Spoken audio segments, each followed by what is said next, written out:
नमस्कार, ग्लोबल न्यूजमा स्वागत छ। म प्रनिशा लक्ष्मी। नमस्कार, म कैलाश कोठायत। सुरुमा हेडलाइन्स।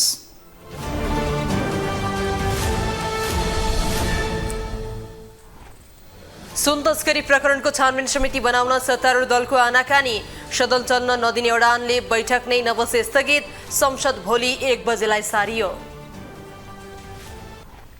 केन्द्रीय कमिटी बैठक सामाजिक सञ्जालबाट लाइभ गर्ने माओवादी केन्द्रको निर्णय। पार्टीमा विप्लवलाई ल्याउने प्रचण्डको रणनीति। मजबुत गुट चलाउन नेताहरू एकजुट। राप्रपा कार्यालय भत्काउन आएको काठमाडौँ महानगरको डोजर र नगर प्रहरी फिर्ता। दिनभर नेता कार्यकर्ताको अवरोध। जिल्ला प्रशासन काठमाडौँको वार्ता निष्कर्षविहीन। भारतको मुम्बईमा रेलमा गोली चलाउने प्रहरी जवान पक्राउ। वरिष्ठ सुरक्षा अधिकारी र 3 यात्रुको मृत्यु। नियतबारे अनुसन्धान भइरहेको प्रहरीको भनाई। र फिफा महिला विश्वकपमा जापान बनियोसम्म सीको विजेता। स्पेन 4-0 गोलले पराजित। जाम्बियाले कोस्टा रिकालाई 3-1 ले हरायो।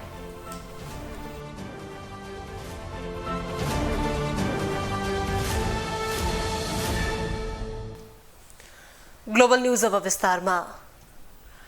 1 क्विन्टल सुन तस्करी बारे उच्चस्तरीय छानबिन समिति गठन गर्ने वा नगर्ने भन्ने विषयमा राजनीतिक दलहरूका बीचमा कुरा नमिल्दा सोमबारको प्रतिनिधि सभाको बैठक नै प्रभावित बनेको छ।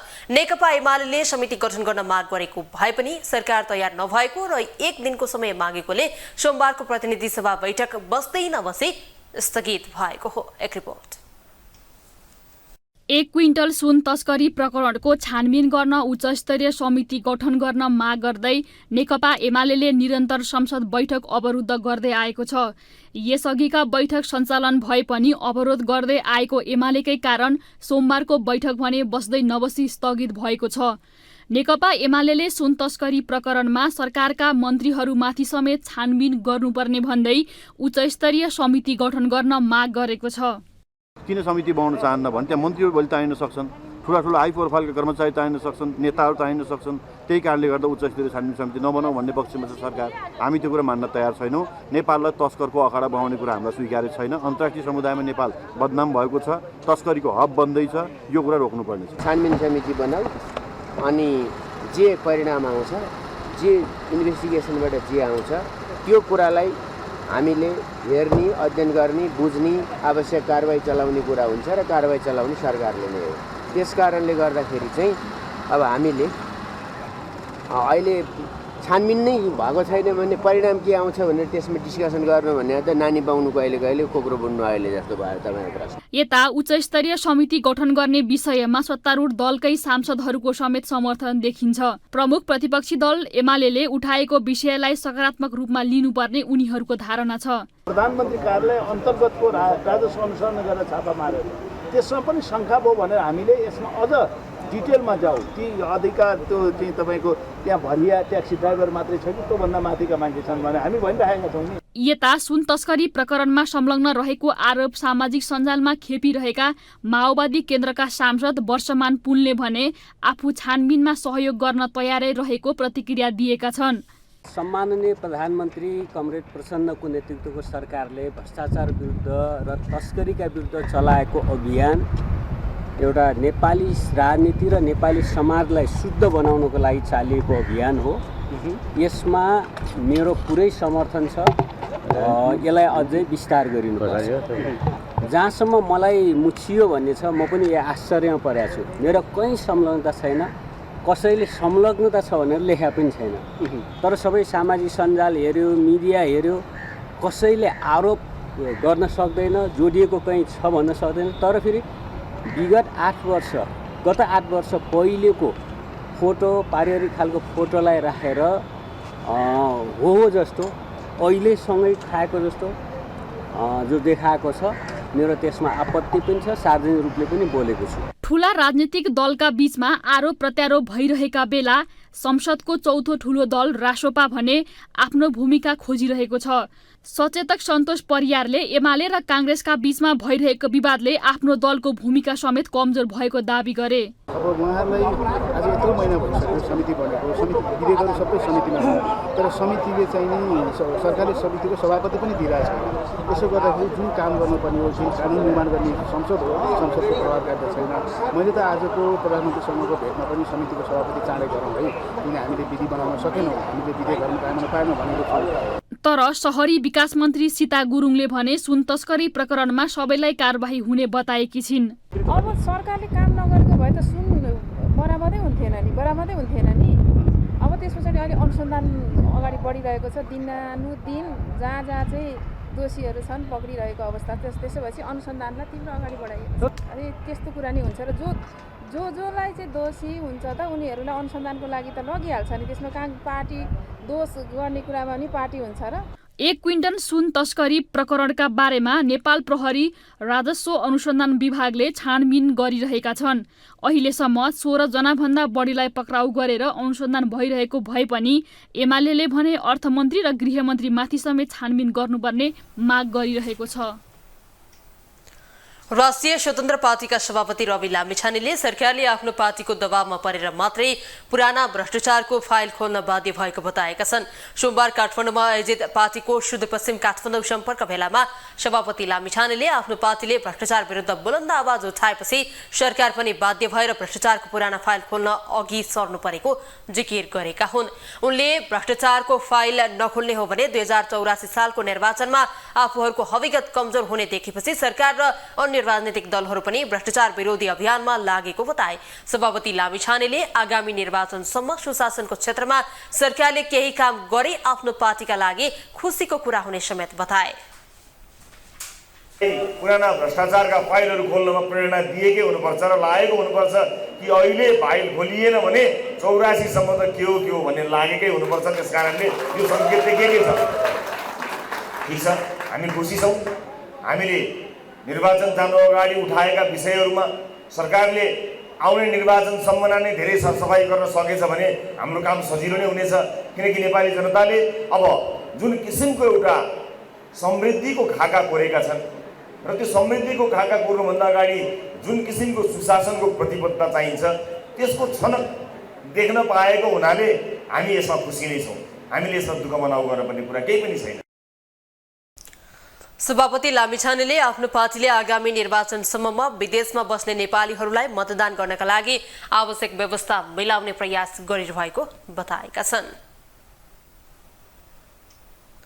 सत्तारूढ दल नेकपा माओवादी केन्द्रले पनि केन्द्रीय कमिटी बैठक प्रत्यक्ष प्रसारण गर्ने भएको छ। नेपाली कांग्रेसले नेपाली राजनीतिको इतिहासमै पहिलो पटक केन्द्रीय समिति बैठक प्रत्यक्ष प्रसारण गरेपछि माओवादी केन्द्रले पनि प्रत्यक्ष प्रसारण गर्ने निर्णय गरेको हो। साउन 17 गतेदेखि बस्ने केन्द्रीय कमिटिको बैठक प्रत्यक्ष प्रसारण हुने भएपछि माओवादी केन्द्रले त्यसका लागि आवश्यक तयारी सुरु गरेको छ। एक रिपोर्ट। सत्तारूढ दल नेकपा माओवादी केन्द्रले साउन 17 गतेदेखि बस्ने केन्द्रीय कमिटी बैठक प्रत्यक्ष प्रसारण गर्ने भएको छ। पार्टी अध्यक्ष तथा प्रधानमन्त्री पुष्पकमल दाहाल प्रचण्डको सरकारी निवास बालुवाटारमा बसेको पदाधिकारी बैठकले केन्द्रीय कमिटी बैठक प्रत्यक्ष प्रसारण गर्ने निर्णय गरेको हो। देशकै सबैभन्दा ठूलो पार्टी नेपाली कांग्रेसले साउन पहिलो हप्ता बसेको केन्द्रीय समिति बैठक प्रत्यक्ष प्रसारण गरेपछि अन्य दलहरूलाई दबाव बनेको थियो। कांग्रेसले नेपाली राजनीतिको इतिहासमै पहिलो पटक केन्द्रीय समितिको बैठक प्रत्यक्ष प्रसारण गरेपछि अन्य दलहरूले के गर्लान् भन्ने आम चासो थियो। खास गरी पुराना र ठूला दलहरूले केही गर्न सकेनन् भन्दै राजनीतिमा उदाएका नयाँ पार्टीहरूका लागि कांग्रेसको प्रत्यक्ष प्रसारण झापड जस्तै थियो। नयाँ पार्टीहरूले बैठक प्रत्यक्ष प्रसारण गर्छन् कि गर्दैनन् भन्ने कौतूहलता अझै बाँकी छ। यही बीचमा सरकारको नेतृत्व गरिरहेको दल माओवादी केन्द्रले अनलाइन मार्फत केन्द्रीय कमिटिको बैठक प्रत्यक्ष प्रसारण गर्ने निर्णय गरेको हो। लोकतान्त्रिक प्रक्रियामा यही गर्नु पर्यो नि त। सबै पार्टीहरूले क्रमशः गर्दै जाने कुरा नै छ। त्यस कारणले हामीले पनि अब अहिले छलफलहरूलाई काम गर्ने सदस्यले के काम गर्यो तलको जनताले पनि थाहा पाउने अनि त्यसबाट छलफल पनि व्यवस्थित हुने भएको हुनाले हामीले लाइभ गर्ने निर्णय गरेका छौँ। प्रत्यक्ष प्रसारणसँगै माओवादीले केन्द्रीय कमिटिको बैठकलाई थप प्रभावकारी र सशक्त बनाउने तयारी पनि गरेको छ। यसअघि केन्द्रीय कमिटी बैठकमा समूहगत छलफल हुने गरे पनि यसपटक भने सबै केन्द्रीय सदस्यलाई बोल्न समय दिइने माओवादीले बताएको छ। माओवादी केन्द्रले आगामी मङ्सिरसम्म विधान सम्मेलन गर्ने पनि पदाधिकारी बैठकले तय गरेको छ। मोर्चा बनिसकेकै छ। अन्य पार्टीहरूसँग चाहिँ एकताको लागि पनि कतिपय पहलहरू भएकै छन्। अब यसलाई कसरी समावेश गर्ने र मुख्यतः चाहिँ अब पार्टीलाई नयाँ बनाएर लैजाने विषयमा अलिक गम्भीर छलफल यो यति बेला हाम्रो चलेकै हो, चलिरहेछ।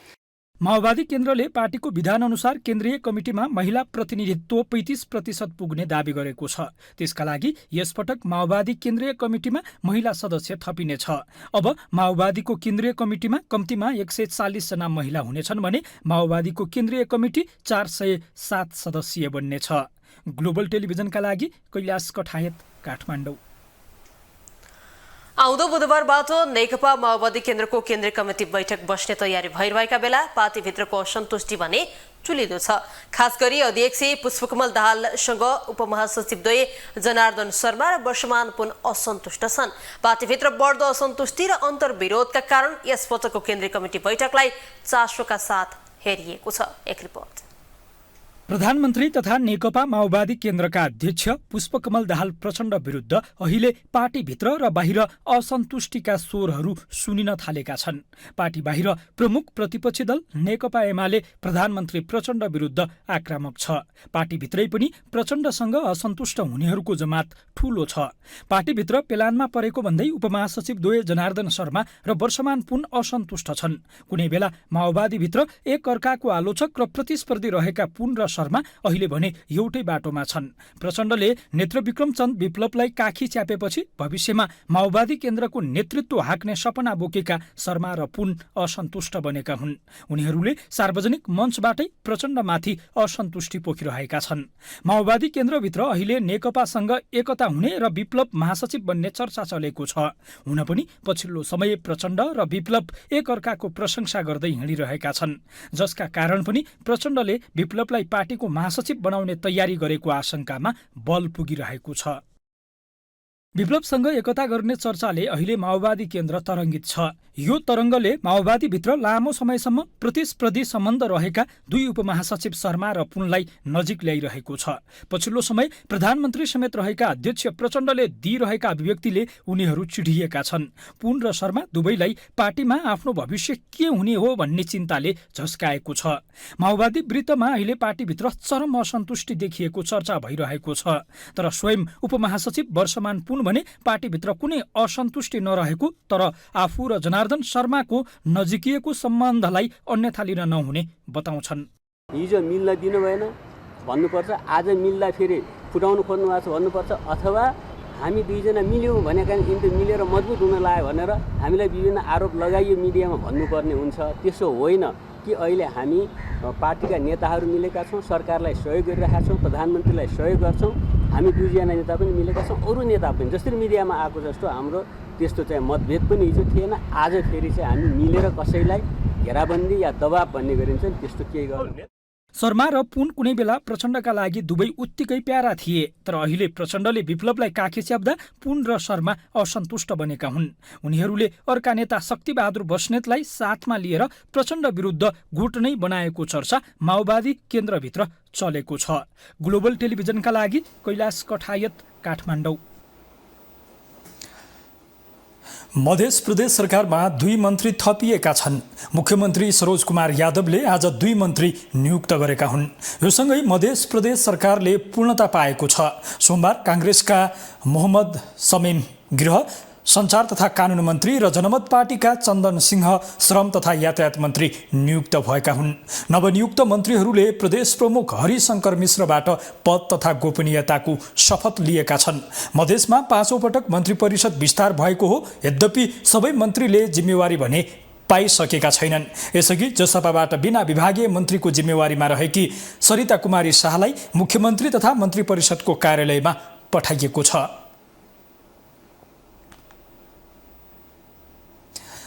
पार्टी कार्यालय काठमाडौँमा महानगरपालिकाले डोजर चलाउने निश्चित भएपछि राप्रपाले 35 दिनको समय मागेको छ। बिजुलीको तार मुनि राप्रपाको पार्टी कार्यालय सञ्चालनमा रहेको भन्दै महानगरले सोमबार भत्काउने तयारी गरेको थियो। तर राप्रपाले भने 35 दिनभित्र पार्टी कार्यालय व्यवस्थापन गर्ने भन्दै महानगरसँग समय मागेको हो। एक रिपोर्ट। सोमबार राष्ट्रिय प्रजातन्त्र पार्टीको केन्द्रीय कार्यालय तनावग्रस्त देखियो। काठमाडौँ महानगरपालिकाले पार्टी कार्यालय नै भत्काइदिने भएपछि राप्रपाका नेता तथा कार्यकर्ताको बाक्लो उपस्थिति देखिएको थियो। गत शुक्रबार महानगरका प्रहरी प्रमुख राजुनाथ पाण्डे नेतृत्वको नगर प्रहरीले बिजुलीको हाइटेन्सन लाइन मुनि कार्यालय भवन भएको भन्दै त्यसलाई हटाउन 3 दिनको समय दिँदै माइकिङ गरेको थियो। तर महानगरले आधिकारिक सूचना बिना नै डोजर चलाउने भनेपछि राप्रपाका कार्यकर्ता आक्रोशित देखिएका थिए। हाइटेन्सन लाइनमा करेन्ट प्रवाह नभएको र यसकै विषयलाई लिएर महानगरले डोजर चलाउनु उचित नरहेको भन्दै राष्ट्रिय प्रजातन्त्र पार्टीका युवा संगठनका केन्द्रीय सदस्य सुजित केसीले बताएका छन्।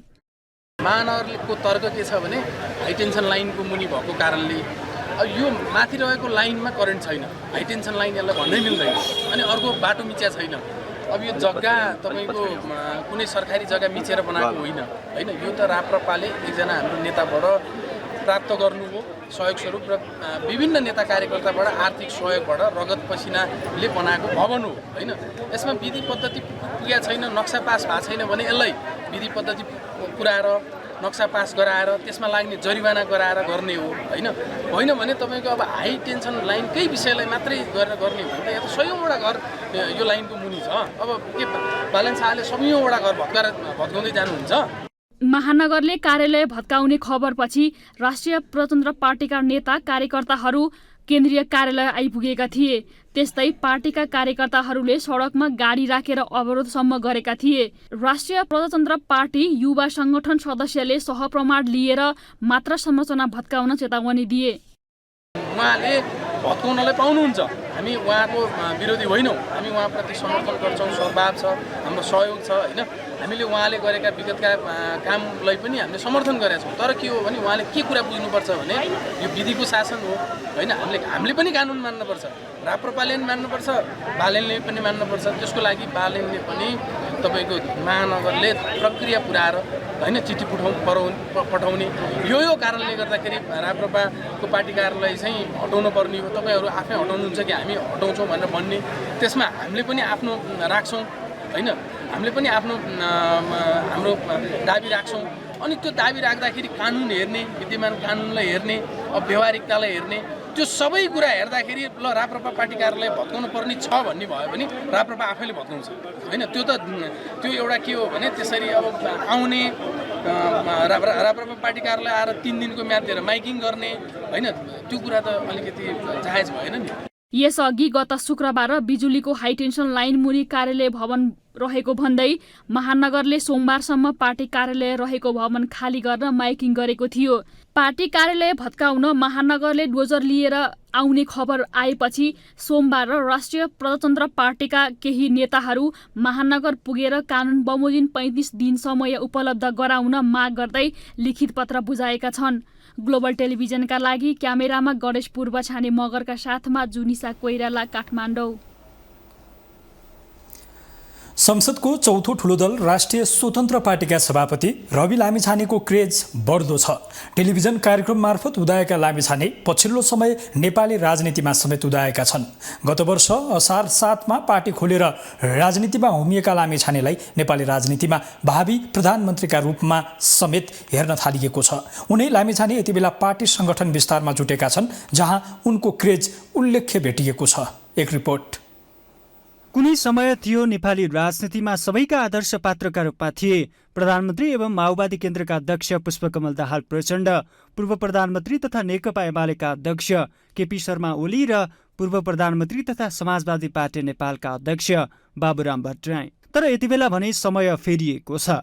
आम नागरिकले उनीहरूबाट आशा मारिसकेका छन्। कारण हो दशकौं यता सत्ता राजनीतिमा हुँदा जनअपेक्षा अनुसार काम नगर्नु। त्यही असन्तुष्टिलाई क्यास गर्दै राजनीतिमा हुमिएर छोटो समयमा नेपाली राजनीतिमा वैकल्पिक शक्तिका रूपमा राष्ट्रिय स्वतन्त्र पार्टीलाई स्थापित गरेका रासपाका सभापति रवि लामिछाने नयाँ आशाका रूपमा उदाएका छन्।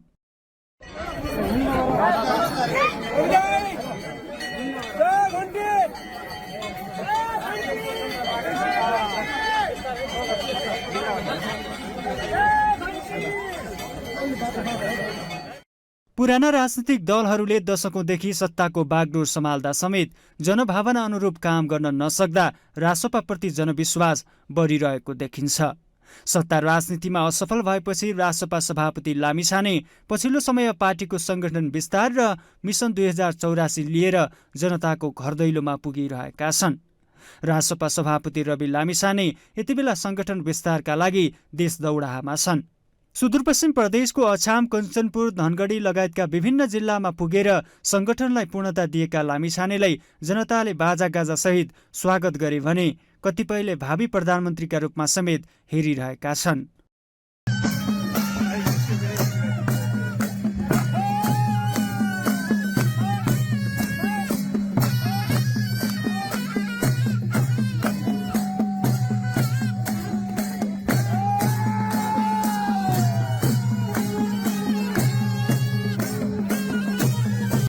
गत वर्षको असार 7 मा पार्टी स्थापना गरेर राजनीतिमा होमिएका लामिछानेले पार्टी स्थापनाको 6 महिनामै 20 सिटका साथ रासपालाई संसदको चौथो ठूलो शक्ति बनाउन सफल भएका छन्।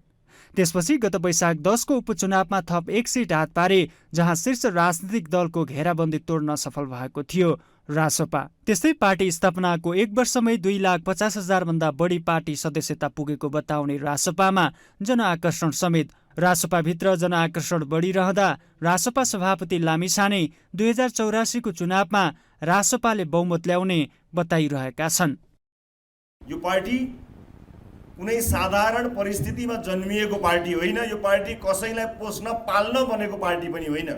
नेपाली जनताले खोजेको नेतृत्व खोज्नका लागि मिसन 84 भनेको सही नेतृत्व छान्न सकियो भने मात्रै सम्भव हुने हो। नारा त यो देशमा सबले लगाउँछन्, नारा ठिक भएर भएन, पारा ठिक हुनु पर्यो। त्यो पारा ठिक हुनको लागि हामीसँग राम्रा मान्छेहरू जोडिनु पर्यो। यो दौड होइन जहाँ जो दौडेर पहिला पदमा बसिहाल्यो उसैले उम्मेदवारी पाइहाल्यो। राष्ट्रिय स्वतन्त्र पार्टी अन्य पार्टीहरूको हुलमा अर्को पार्टी नपुगेर जन्मिएको होइन साथी। यो कुरामा तपाईँहरूलाई म स्पष्ट पार्छु। तथापि यति बेला शीर्ष राजनीतिक दलमा अवसर नपाएका र खराब मानसिकता बोकेका कार्यकर्ताहरू अवसरको खोजीमा रासपा भित्रिरहेको स्वयं लामिछानेले बताउने गरेका छन्। त्यो चिन्न नसके निकट भविष्यमा नै रासपाभित्र ठूलो पहिरो जाने देखिन्छ। रासपा सभापति लामिछाने पनि पार्टीले योग्य मान्छे चिन्नुपर्ने बताउँदै आएका छन्। यही मञ्चबाट देशैभरिका रासपा समर्थक, रासपा प्रेमी र रासपामा आबद्ध सबैलाई भन्न चाहन्छु, रासपामा सहभागी अहिले हुनु भनेको तपाईँ उम्मेदवार हुनुभएको होइन, उम्मेदवारको छनौट भएको छैन। कोही पनि अहिले उम्मेदवार होइन। यो कुरा सबैले स्पष्ट हुन जरुरी छ। पार्टीमा जति पनि लागिरहनु भएको छ, म सुनिरहेको छु, देखिरहेको छु कि साथीहरू मै उम्मेदवार हुँ, मै मेयरको उम्मेदवार, म उपमेयरको उम्मेदवार, म वडा अध्यक्षको उम्मेदवार, म यहाँको सांसद हो, यो मेरो क्षेत्र हो भनेर कता कता दौडादौड गर्नुभएको भन्ने मैले कता कता सुनेको छु। त्यसका लागि तपाईँहरू जोडिनु भएको हो भने थाहा छैन यो यात्रा कति लामो जानेछ। नेपाली राजनीतिमा कांग्रेस, माओवादी र एमाले प्रति जनताको आशा र भरोसा कम भइरहँदा नयाँ र आशा गरिएको दल रासपाप्रति विश्वास बढेको देखिन्छ। यस्तोमा के रवि लामिछाने आगामी दिनमा नेपालको प्रधानमन्त्री बन्लान् त्यो भने हेर्न बाँकी छ। ग्लोबल टेलिभिजन एसडी का लागि क्यामेरामा निर्मल तिमिल सिन्हाका साथमा विनोद विक्रम भण्डारी, काठमाडौँ। बहिर्गमित लडाकुलाई जनहित 2 लाख रुपैयाँ दिने सरकारको निर्णय विरुद्ध परेको रिट पूर्ण इजलासमा सुनवाई हुने भएको छ। न्यायाधीश द्वय ईश्वर प्रसाद खतिवडा र हरिप्रसाद फुयालको इजलासले सो रिट पूर्ण इजलासमा सुनवाई हुने आदेश दिएको हो। अनिमिनको प्रमाणीकरणको क्रममा अयोग्य भई बहिर्गमनमा गएका पूर्व माओवादी लडाकुलाई जनहित 2 लाख रुपैयाँका दरले दिने सरकारले निर्णय गरेको थियो। तर उक्त निर्णय बदल गर्न माग गर्दै अधिवक्ता ज्ञानेन्द्र राज आरणले 2080 वैशाख 31 गते सर्वोच्च अदालतमा रिट दर्ता गराएका थिए। सोमबार पेशीमा चढेको उक्त रिट पूर्ण इजलासमा सुनवाई हुन आवश्यक देखिएको भन्दै उक्त रिटलाई पूर्ण इजलासमा सुनवाई गर्ने गरी पेशीको सूचना दिन इजलासले सर्वोच्च अदालतलाई आदेश दिएको छ। उक्त आदेशसँगै अब बहिर्गमित लडाकुलाई रकम बाँड्ने सम्बन्धी रिट पूर्ण इजलासमा सुनवाई हुनेछ। स्वास्थ्य र मेडिकल शिक्षा सुधारको माग गर्दै पटक पटक सत्याग्रहमा बस्दै आएका डाक्टर गोविन्द केसी पुनः सत्याग्रहमा बस्ने भएका छन्।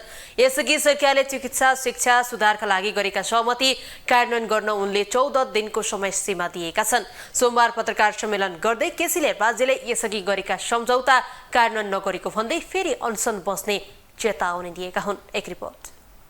स्वास्थ्य तथा मेडिकल शिक्षाको माग राख्दै पटक पटक सत्याग्रहमा बस्दै आएका डाक्टर गोविन्द केसीले पुनः सत्याग्रहमा बस्ने चेतावनी दिएका छन्। डाक्टर केसीले सिटिभिटीको सिट निर्धारण र विद्यार्थी भर्ना सम्बन्धी निर्णय खारेज गर्न माग गरेका छन्।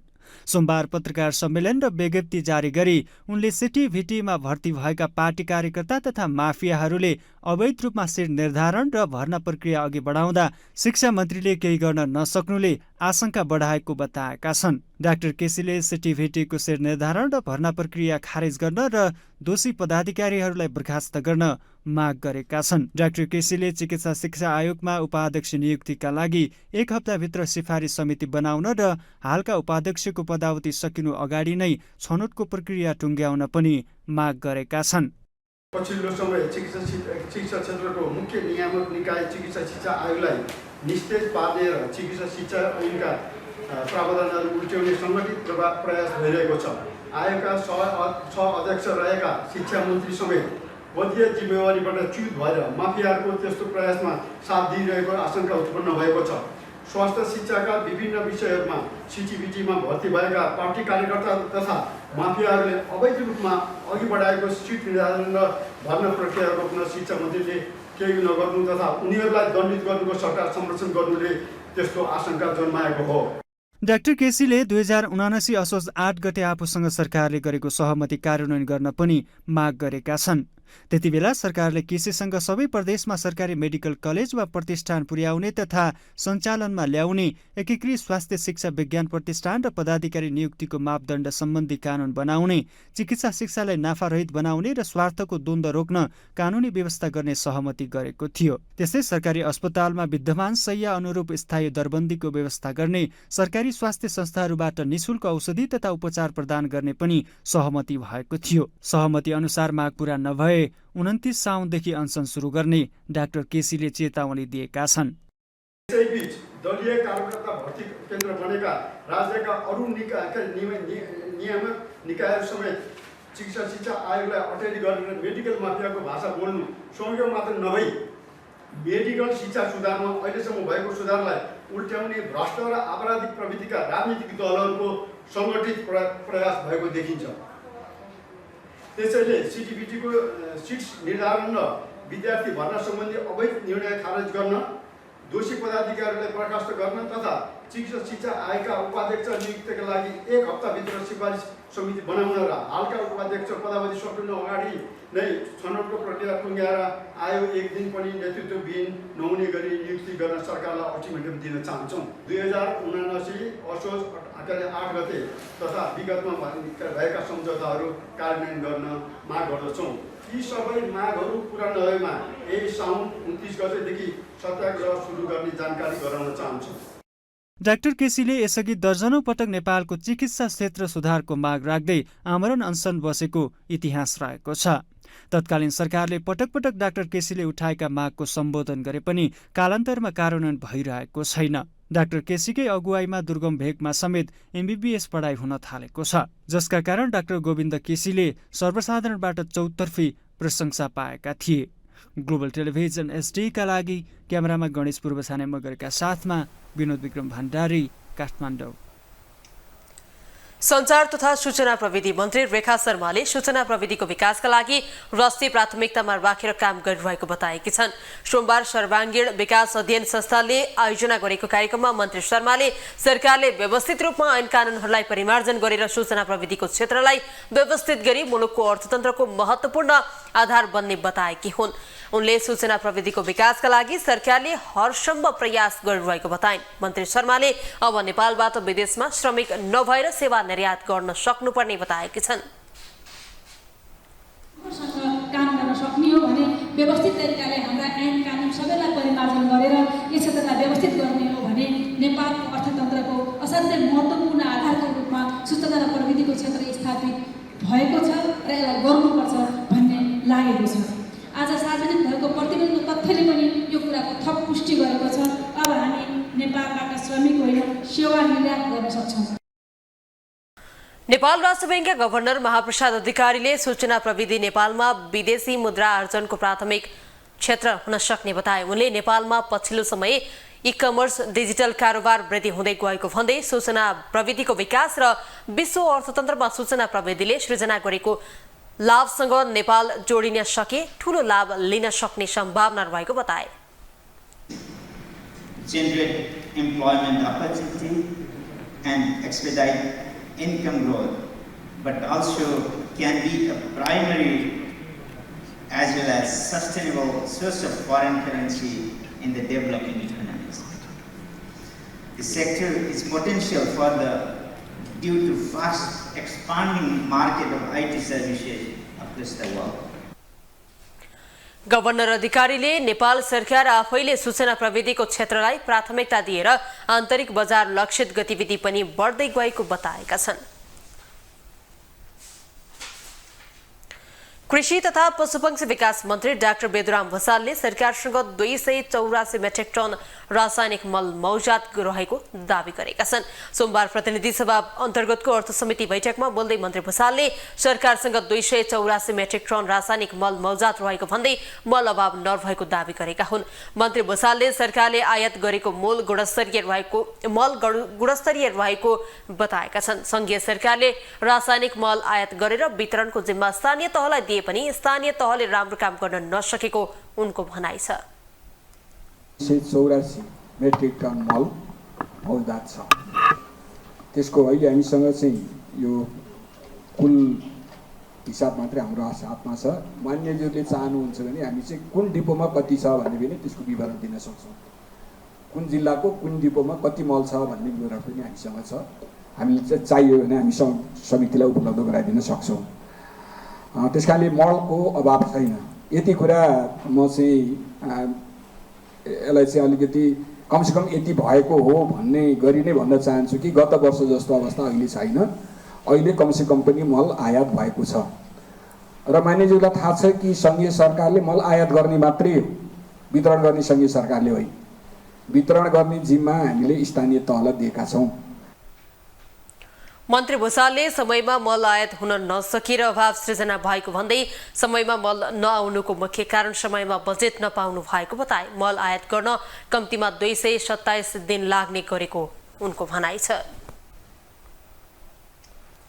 भौतिक पूर्वाधार तथा यातायात मन्त्री प्रकाश ज्वालाले निजामती कर्मचारीहरूको सरुवा स्वचालित प्रणालीमा हुनुपर्ने बताएका छन्। सोमबार एकीकृत सरकारी कर्मचारी संगठन नेपालले आयोजना गरेको एक कार्यक्रममा मन्त्री ज्वालाले निजामती कर्मचारीहरूको सरुवा स्वचालित रूपमा हुनुपर्ने बताएका हुन्। उनले आफ्नो नजिकको मान्छेलाई पुरस्कार स्वरूप सजिलो ठाउँमा र अरूलाई दण्डित गरे जस्तो अप्ठ्यारो ठाउँमा पठाउने प्रवृत्ति रहेको भन्दै सरुवा प्रणालीलाई स्वचालित बनाउनु पर्नेमा जोड दिए। त्यस्तै निजामती सेवालाई पूर्व अनुमान योग्य पनि बनाउनु पर्ने बताए।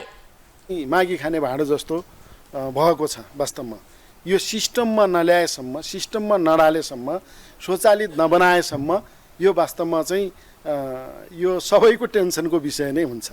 त्यसकारण चाहिँ यसलाई चाहिँ त्यस ढङ्गले चाहिँ लैजानु जरुरी छ। अघि भने जस्तै यो चाहिँ दण्ड र पुरस्कारको रूपमा अथवा चाहिँ कसैलाई चाहिँ दुःख दिनु पर्यो।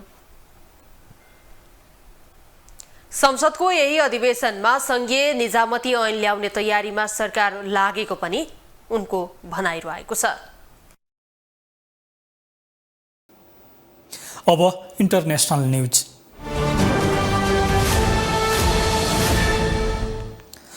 भारतको मुम्बई नजिकै एउटा यात्रुवाहक रेलमा 4 जनाको गोली हानी हत्या गरेको अभियोगमा भारतीय रेल सेवाको सुरक्षाका लागि खटिएका एक प्रहरी जवान पक्राउ परेका छन्।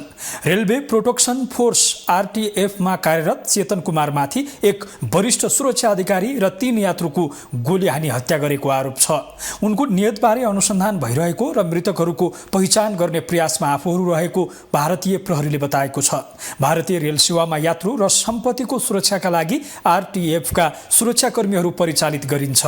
पश्चिमी राज्य राजस्थानको जयपुरबाट महाराष्ट्रको मुम्बई जाँदै गरेको रेलमा बिहान उक्त घटना भएको थियो। प्रहरी जवान चेतन कुमारले सबैभन्दा पहिले नायब निरीक्षक टीकाराम मीणामाथि गोली प्रहार गरेका थिए। त्यसपछि उनले 3 यात्रुलाई गोली हानेको आरटीएफले आफ्नो वक्तव्यमा उल्लेख गरेको छ। उक्त घटना महाराष्ट्रको राजधानी मुम्बईबाट 96 किलोमिटर टाढाको पालघरबाट रेल पार गरेको केही क्षणमै भएको थियो।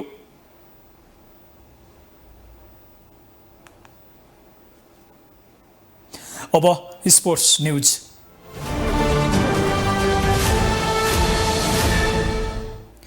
फिफा महिला विश्वकप फुटबलमा स्पेनलाई हराउँदै जापान समूह सी को विजेता बनेको छ। आज सोमबार न्युजिल्यान्डको वेलिङटन रिजनल स्टेडियममा भएको खेलमा जापानले स्पेनलाई 4-0 को फराकिलो अन्तरले हरायो। जापानका लागि हिनाता मियावाजाले 2 तथा रिको युकी र मिना तानाकाले 1-1 गोल गरिन्। समूह विजेता बन्दै जापानले 3 खेलमा 9 अङ्क जोडेको छ भने उपविजेता बनेको स्पेनले उति नै खेलमा 6 अङ्क जोडेको छ। अब जापानले क्वार्टर फाइनलमा समूह ए को उपविजेता नर्वे र स्पेनले समूह ए को विजेता स्विजरल्यान्डसँग खेल्नेछ। यस्तै आजै न्युजिल्यान्डको एफएमजी स्टेडियममा भएको समूह सी कै अर्को खेलमा जाम्बियाले कोस्टारिकालाई 3-1 गोल अन्तरले हराएको छ।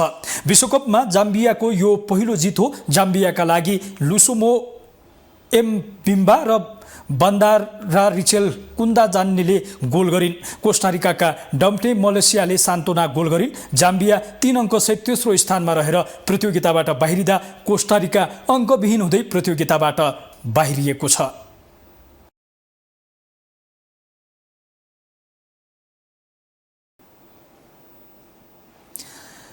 नेपालका खेलाडीले 7औं दक्षिणी एसियाली आइटिएफ तेक्वान्दो च्याम्पियनसिपमा चुनौती प्रस्तुत गर्ने भएका छन्। आगामी अगस्त 4 देखि 6 तारिकसम्म भारतको हैदराबादमा हुने च्याम्पियनसिपमा नेपालका 14 जना खेलाडीले प्रतिस्पर्धा गर्ने भएका हुन्। त्यसका लागि हुने 14 खेलाडीसहित 25 सदस्यीय नेपाली टोली सोमबार भारतको हैदराबाद प्रस्थान गरेको छ। उक्त टोलीलाई राष्ट्रिय खेलकुद परिषदका उपाध्यक्ष शिव कोइराला र नेपाल आइटिएफ तेक्वान्दो महासंघका सदस्य गोपाल श्रेष्ठले सोमबार नै एक कार्यक्रमबीच विदाई गरेका थिए। महिलातर्फ फाइटको 44 केजीमा लीलाकुमारी सापकोटा र सञ्चिता श्रेष्ठ, सबिना तामाङले 49 केजीमा, मुना राईले 52 केजीमा, रोनिका पराजुलीले 55 केजीमा, विनिता थापा मगरले 49 केजीमा र डोल्मा गुरुङले 84 केजीमा प्रतिस्पर्धा गर्नेछन्। पुरुषतर्फ सुनिल महतोले 54 केजीमा, तेन्जिङ दावा तामाङले 49 केजीमा, अनिल खड्काले 63 केजीमा, रोशन घिसिङले 49 केजीमा, निर्मल लामाले 58 केजीमा, साहिल दोङले 49 केजीमा र रिक्साङ बाइबा तामाङले 53 केजी तौल समूहमा प्रतिस्पर्धा गर्नेछन्। नेपाली टोलीको प्रशिक्षकमा ईश्वर थापा मगर, धनराज तामाङ, सपुत मोक्तान र मोतीलाल घिसिङ छन्। उक्त च्याम्पियनसिपमा राष्ट्रिय खेलकुद परिषद राखेपका बोर्ड सदस्य अञ्जन धमलाले निर्णायकको भूमिका निर्वाह गर्नेछन्। त्यस्तै सङ्घीय महासचिव अन्जु रावत, पुकार केसी, रूपसिंह तामाङ, राजेश भोलाखे, तुलसी थापा मगर र दिलमाया गुरुङले पनि अम्पायरको भूमिका निर्वाह गर्नेछन्।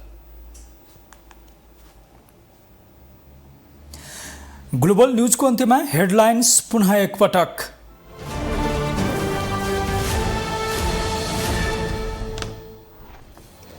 सुन तस्करी प्रकरणको छानबिन समिति बनाउन सत्तारूढ दलको आनाकानी, सदन चल्न नदिने अडानले बैठक नै नबसी स्थगित, संसद भोलि 1 बजेलाई सारियो। केन्द्रीय कमिटी बैठक सामाजिक सञ्जालबाट लाइभ गर्ने माओवादी केन्द्रको निर्णय, पार्टीमा विप्लवलाई ल्याउने प्रचण्डको रणनीति, मजबुत गुट चलाउन नेताहरू एकजुट। राप्रपा कार्यालय भत्काउन आएको काठमाडौँ महानगरको डोजर र नगर प्रहरी फिर्ता, दिनभर नेता कार्यकर्ताको अवरोध, जिल्ला प्रशासन काठमाडौँको वार्ता निष्कर्षविहीन। भारतको मुम्बईमा रेलमा गोली चलाउने प्रहरी जवान पक्राउ, वरिष्ठ सुरक्षा अधिकारी र 3 यात्रुको मृत्यु, नियतबारे अनुसन्धान भइरहेको प्रहरीको भनाई। र फिफा महिला विश्वकपमा जापान बन्यो समूह सी को विजेता। स्पेन 4-0 गोलले पराजित। जाम्बियाले कोस्टारिकालाई 3-1 गोलले हरायो।